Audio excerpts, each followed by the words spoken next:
রাষ্ট্রপতি আমিনুল ইসলাম ইমাম হোসেন পিতা মৃত লতিফ মিয়ার মধ্যে দীর্ঘদিন ধরে সরকারি একটা রাস্তা নিয়ে বিরোধ চলে আসছে। উক্ত রাস্তা দিয়ে আবদাবখাই, গোয়াসপুর, নোয়াবাদ, মশাজান গ্রামের হাজারো লোক মসজিদ, মাদ্রাসায় এবং একটি কবরস্থানে, এখানে আমাদের গ্রামের বেশিরভাগই মানুষের কবরস্থ করা হয় এবং স্কুলে কলেজের ছাত্রছাত্রীরাও এই রাস্তা দিয়ে যাতায়াত করে।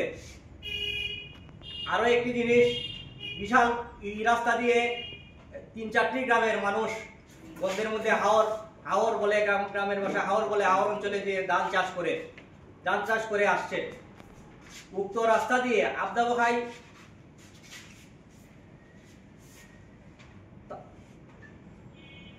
তাদের সাথে আমাদের বিরোধ থাকায় সরকারি রাস্তার উপর বাউন্ডারি ওয়াল নির্মাণ করে আমাদের চলাচলের প্রতিবন্ধকতা সৃষ্টি করে আসছে। এ নিয়ে গ্রামে একাধিকবার সালিশ বৈঠক অনুষ্ঠিত হয়েছে। সালিশ বৈঠকে রায় আমাদের পক্ষে আসলেও প্রতিপক্ষের লোকজন বারবার অগ্রাহ্য করে আসছে। গ্রামের মুরব্বীদের তোয়াক্কা করে নাই। এ নিয়ে আমিনুল ইসলাম ইমাম হোসেন 2 ভাই আমাদের দিয়ে মিথ্যা মামলা দিয়ে হয়রানিভাবে নানান হুমকি ধমকি দিয়ে বিপদগ্রস্ত করার চেষ্টা করে আসছে।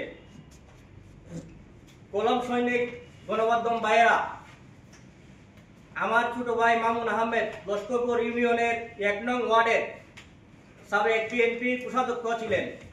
সে অতীতে বিএনপির অঙ্গ সংগঠনের একাধিক মিছিল মিটিংয়ে অংশগ্রহণ করে আসছেন। পাশাপাশি আমাদের